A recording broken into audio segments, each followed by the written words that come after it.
Okay, hello friends. Again, one of the new important topic is pumping action of heart and conducting system. Okay. So काल पर्यंत आपलं internal structure आणि external structure झालं आहे. नाव पुन्हा एक महत्त्वाचा पार्ट तो बरेचदा विचारला जातो किंवा यावर स्टॅटिस्टिकली MCQ सारखे क्वेश्चन येतात. स्ट्रोक व्हॉल्यूम वगैरे काही नवीन नवीन कन्सेप्ट आहेत. तर कॉमनली आपण म्हणू शकतो एकतर पंपिंग ॲक्शन ऑफ हार्टची जे actually heart is consider main pumping organ. तर हा जो पंपिंग ॲक्शन करतो ते कसं करतो, सोबत जे वेव्ज ऑफ कॉन्ट्रॅक्शन कंडक्ट होतात, ज्या माध्यमातून जे ब्लड आहे ते थ्रूआउट द बॉडी सर्क्युलेट होतं, त्याला म्हटलं आहे कंडक्टिंग सिस्टीम. तो डायग्राममध्ये थोडा चेंज केला आहे आपण, कारण काल जी डायग्राम घेतली त्यामध्ये इंटरनल आणि एक्सटर्नल स्ट्रक्चर होतं. नाव आता कंडक्टिंग सिस्टीमसाठी थोडंसं आपल्याला नवीन त्यातल्या काही कन्सेप्ट बघावे लागतील, लाईक पेस मेकर, पेस सेटर वगैरे. त्या अगोदर आपण ते कंडक्टिंग सिस्टीमचा पार्ट आहे, त्या अगोदर घेऊ आपण pumping action of heart. So how the heart carry out the pumping action as per as blood and lymph is concern. Now see, heart acts as a main pumping organ of whole circulatory system. So as far as circulatory system is concerned, heart हा त्यातला main महत्त्वाचा organ आहे आणि त्याला म्हटलं आहे pumping organ. कारण जे काही ब्लड आपल्या पूर्ण बॉडीमध्ये थ्रूआउट सर्क्युलेट होतं त्याला पंप करण्याचं काम करतं हार्ट, आणि स्पेशली त्या हार्टचे ventricle. Okay, now next, pumping action of heart is brought about by the rhythmic contraction and relaxation of cardiac muscle. आता ॲक्च्युली जे एक कार्डियक सायकल वगैरे मी काल बोललो होतो. आता हार्ट ॲक्च्युली करतं काय, तर हार्टची आपण जसं आउटर वॉल घेतली आहे त्यामध्ये मिडल लेअर होती cardiac muscle, and that cardiac muscle have the ability of high contraction and relaxation, ज्यामुळे हार्टचं कॉन्ट्रॅक्ट आणि रिलॅक्स होणं आणि त्या माध्यमातून पंपिंग ॲक्शन करणं हे कॅरी आउट होतं. सो हार्टमध्ये रिदमिक, आता रिदमिकचा अर्थ काय, ज्याचा रिदम ठरलेला आहे. म्हणजे असं नाही की बाबा पहिल्यांदा घंटाभर कॉन्ट्रॅक्शन झालं मग एकदम रिलॅक्सेशन झालं, म्हणजे 1 घंटा तर होत नाही म्हणा, पण तरीही तर एक पर्टिक्युलर जो टाईम पिरियड आहे जो आपल्याला वर्किंगमध्ये बघायचा आहे उद्या पुढच्या व्हिडिओमध्ये. तर rhythmic contraction and relaxation. So contraction तुम्हाला माहिती आहे, जे हार्टचे ॲक्च्युअल मसल असतात ज्याला आपण कार्डियक मसल म्हटलं, ते असे कॉन्ट्रॅक्ट होतील आणि मग ते रिलॅक्स होतील. जसं आधी काय, जेव्हा ते रिलॅक्स होईल तेव्हा ब्लड त्या हार्टमध्ये येईल, आणि ब्लड आला आहे तर आता याला कॉन्ट्रॅक्ट केल्यामुळे ते ब्लड फोर्सफुली बाहेर फेकलं जाईल. तर हार्टचे हे जे मसलचं रिदमिक म्हणजे विशिष्ट ठरलेल्या वेळावर, म्हणजे पहिल्यांदा सपोज कॉन्ट्रॅक्शन झालं तर मग रिलॅक्सेशन, मग पुन्हा कॉन्ट्रॅक्शन, मग पुन्हा रिलॅक्सेशन, हे अल्टरनेट तर चालतंच, पण सोबत हे रिदमिक आहे. रिदमिक म्हणजे कॉन्ट्रॅक्शनसाठी जो वेळ लागतो तो वेळ फिक्स आहे. त्यानंतर रिलॅक्सेशन व्हायला हार्टला किंवा त्याच्या चारही चेंबरला जो टाईम पिरियड लागतो तो सुद्धा फिक्स आहे. या टाईम पिरियडमध्ये जर प्रॉब्लेम झाला तर हार्टच्या वर्किंगवर इफेक्ट होतो. जर तुम्हाला माहिती असेल ECG, that is electrocardiogram, which is carried out by electrocardiograph machine.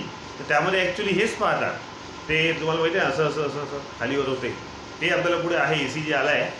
So हे जे ECG काढतात दॅट इज इलेक्ट्रोकार्डिओग्राफ, हार्टचे जे इम्पल्स तयार होऊन राहिले सिग्नल आहे ते त्या मशीनच्या माध्यमातून मोजले जातात.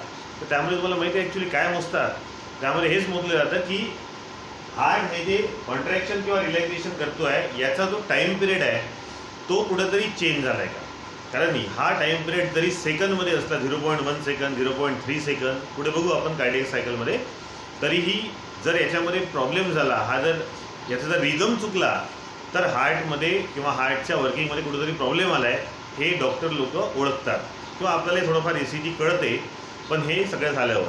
ओके, आताच नाही. सो पंपिंग ॲक्शन जे हार्टची ती हार्टच्या कार्डियक मसलच्या कॉन्ट्रॅक्शन आणि रिलॅक्सेशनच्या माध्यमातून कॅरी आउट केली जाते. नाव आता इथे जे 2 शब्द आले, एक आला कॉन्ट्रॅक्शन, दुसरा आला रिलॅक्सेशन, यावरून 2 नवीन कन्सेप्ट. सो इथे जे कॉन्ट्रॅक्शन होते हार्टचं किंवा हार्टच्या मसलचं, याच कॉन्ट्रॅक्शन ऑफ कार्डियक मसलला म्हणतात systole. So remember, systole is the word which is use for contraction of cardiac muscle. जर तुम्हाला माहिती आहे ब्लड प्रेशर, तर त्या ब्लड प्रेशरमध्ये सुद्धा 2 पॉईंट मोजतात, 2 व्हॅल्यू असतात. त्यातला एक असतो सिस्टॉलिक व्हॅल्यू, दुसरी असते डायस्टॉलिक व्हॅल्यू. म्हणजे आता इथे 2 कन्सेप्ट आल्या, कॉन्ट्रॅक्शन रिलॅक्सेशन आहेच, सोबत 2 शब्द आहे, आणि हेच 2 शब्दावरून तिकडे ब्लड प्रेशरसुद्धा 2 पॉईंटनी मोजलं जातं. So when there is a contraction of cardiac muscle is there, then that term is called as systole, and when heart muscle carry out the relaxation, then it is called as diastole. Yes, clear. Diastole. So systole means contraction of heart muscle or cardiac muscle, and diastole means relaxation of cardiac or heart muscle. हे लक्षात ठेवा, खूप महत्त्वाचा topic आहे. So systole is the contraction of heart muscle while diastole is the relaxation of heart muscle.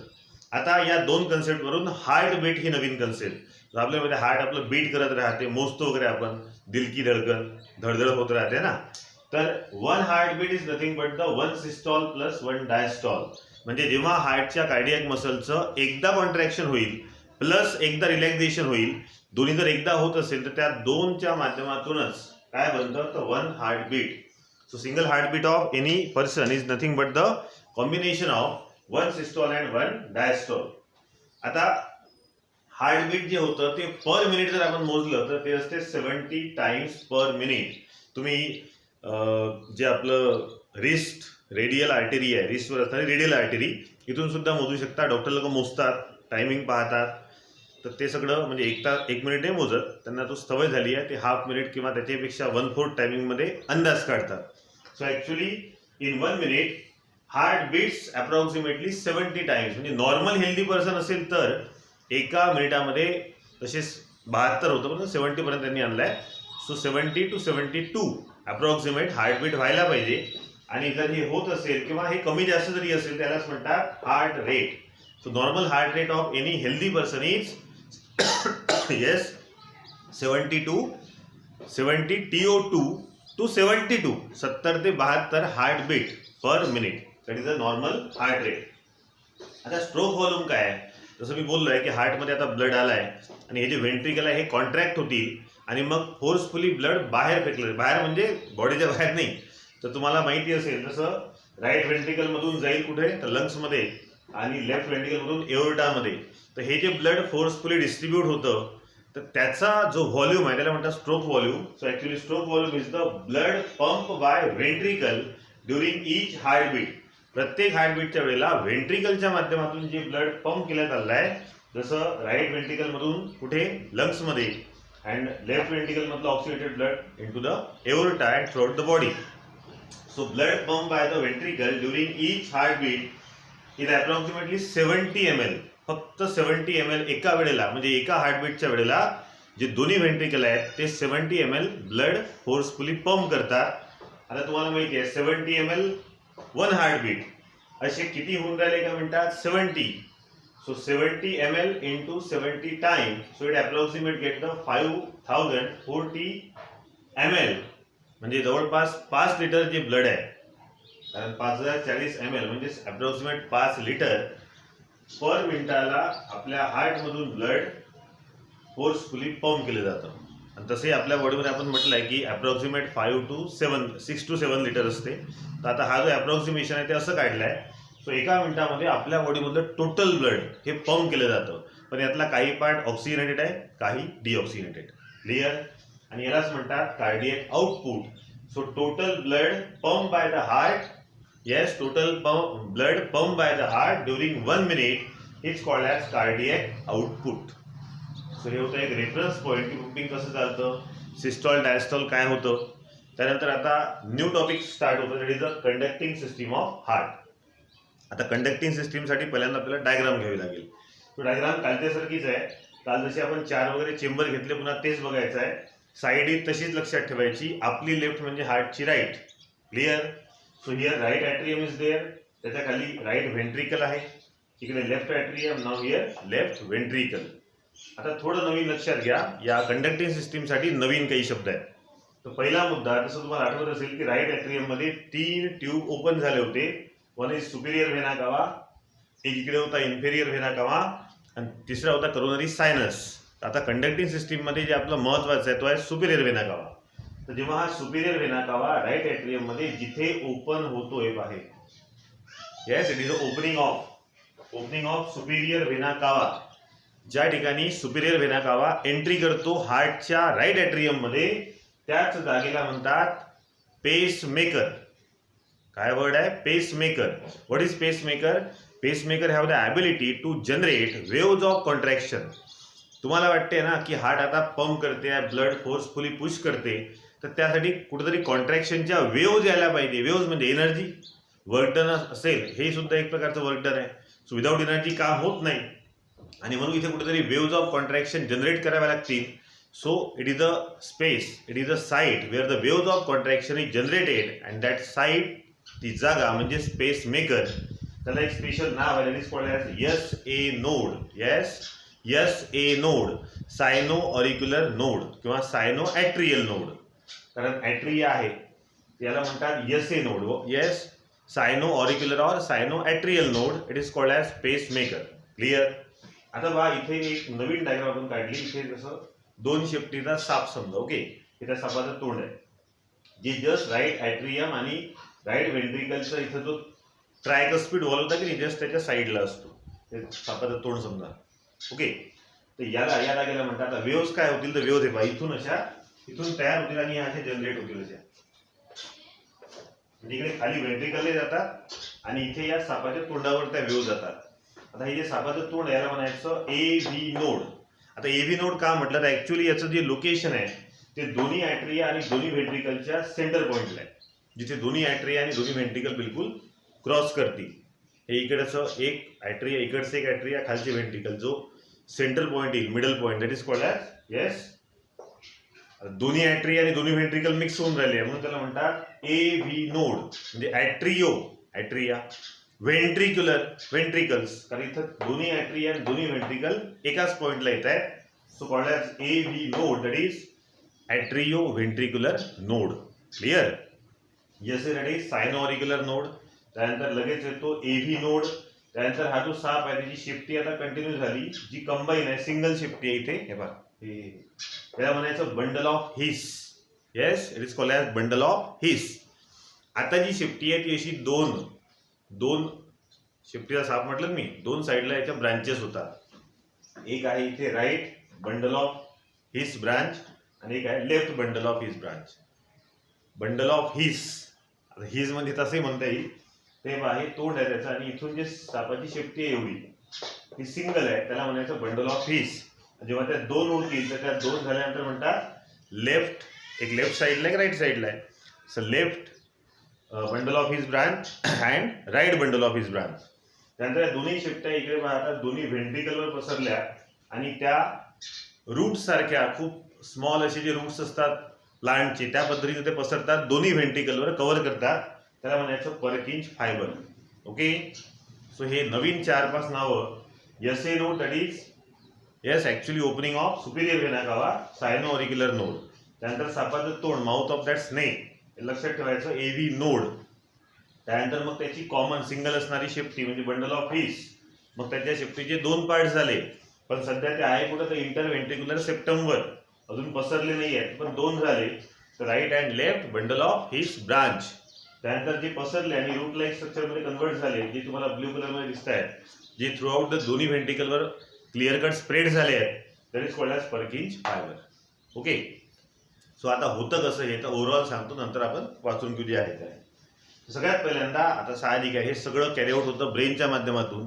So ते regulation आपल्याला नंतर पाहायचं आहे. सो ब्रेनमधून एक स्पेशल टाईपचं एक तर हार्ट मायोजेनिक आहे म्हणजे स्वतः आता ठरवतो तो, त्याला दुसऱ्यावर डिपेंड राहायची गरज नाही आहे. तो इंडिपेंडेंट काम करतो विथ द नर्वस सिस्टीमची काही घेणदेण नाही आहे, पण कुठंतरी रेग्युलेशन पाहिजे आणि रेग्युलेटर ब्रेन असतो, म्हणून ब्रेनमधून एक सिग्नल त्याला मिळतं. ते सगळं आपल्याला रेग्युलेशनमध्ये बघायचं आहे. तर सगळ्यात पहिल्यांदा हा जो SA नोड आहे, या SA नोडवर वेव्ज ऑफ कॉन्ट्रॅक्शन जनरेट होतात. Okay, so on SA node, that is opening of superior vena cava, it generate the waves of contraction and hence that space is called as pacemaker. त्यानंतर ह्या ज्या waves आहेत, नावच आहे waves of contraction, म्हणजे त्या वेव्हमध्ये त्या 2 किंवा 4ही चेंबरला कॉन्ट्रॅक्ट करण्याची ॲबिलिटी आहे. सो त्या वेव्ज आता पसरतील कुठे, तर सगळ्यात पहिले जातात त्या ह्या माउथ ऑफ स्नेक म्हणजे SA नोडवरून कुठे जातील, AV नोडमध्ये. त्याच वेळेला काही येस इकडे जातात, सगळीकडे जातात, पण आता ऍक्च्युअल त्याचा नेक्स्ट पॉईंट जो आहे, जो जनरेट करणारा pacemaker, that is SA node. त्यानंतर स्प्रेड करणारा AV नोड. सो इथून डायरेक्ट असं समजा की माउथ जो होतो स्नेकचं तिथं गेलं, त्यानंतर या शेपटीमधून दोन्ही ब्रांचेसवर जाईल आणि दोन्ही ब्रांचेसवर गेल्यानंतर मग ते पूर्ण व्हेंट्रिकलवर स्प्रेड होईल. क्लिअर. आता होतं कसं, जेव्हा SA नोडवरून ह्या वेव्ह जातात या सापाच्या माउथ पर्यंत, त्या अगोदर त्या वेव्ह जातील इकडे लेफ्ट ॲट्रियम, म्हणजे राईट आणि लेफ्ट दोन्ही ॲट्रिया पहिले कॉन्ट्रॅक्ट होतील. क्लिअर.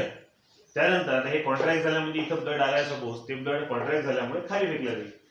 खाली गेल्यानंतर मग त्याच वेव्ह आता माउथ पासून म्हणजे एव्ही नोड पासून bundle of His, bundle of His पासून right and left branches of bundle of His, त्यानंतर पर्किंज फायबर पूर्ण इकडे व्हेंट्रिकलवर पसरतात. आता या वेव्हज ऑफ कॉन्ट्रॅक्शन आहे, जेव्हा व्हेंट्रिकलवर पसरतील तेव्हा व्हेंट्रिकल सुद्धा कॉन्ट्रॅक्ट होईल. व्हेंट्रिकल कॉन्ट्रॅक्ट झाल्यामुळे इथे जे ब्लड आलाय प्युअर ते एओर्टामधून बॉडी, आणि इथं जे ब्लड आलाय डिऑक्सिनेटेड ते पल्मोनरी ट्रंक मधून लंग्स मध्ये. क्लिअर. म्हणजे सध्या चारही आता कॉन्ट्रॅक्ट झाले आहे आणि मग चारही एकदम कॉमन रिलॅक्स होतात. तर ते आपल्याला वर्किंग मध्ये पाहायचं आहे.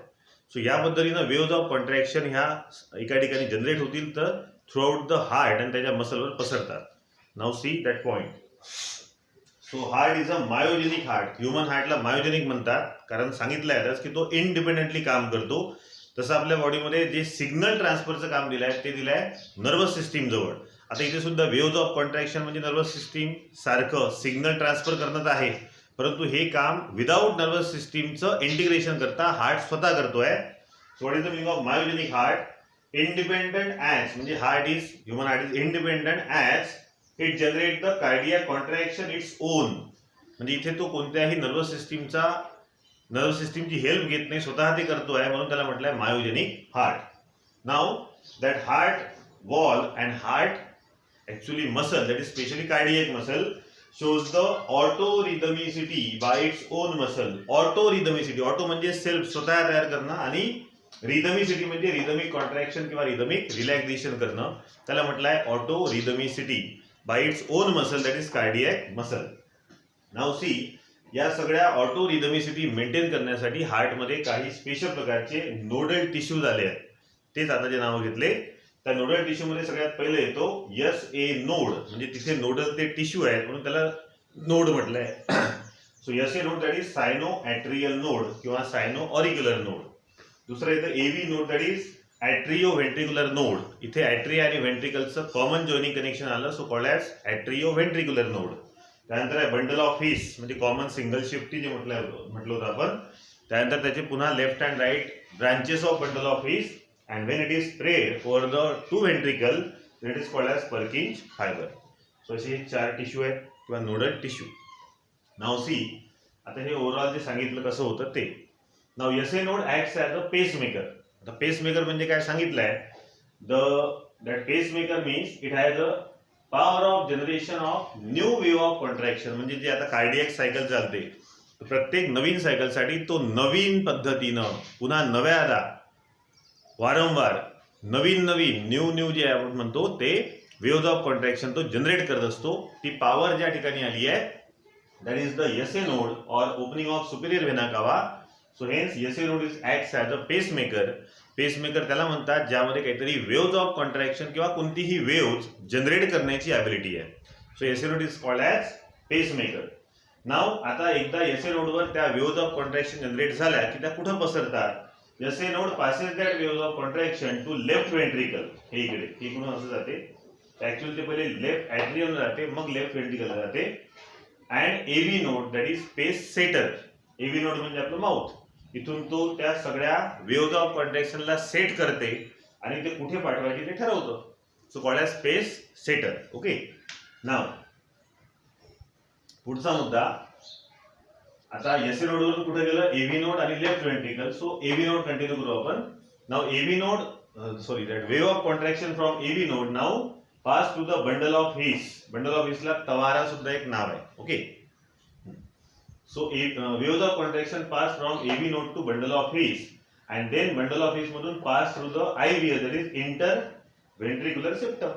जिथे याचे दोन ब्रांचेस आहेत. So AV node to bundle of His to IVS by two branches.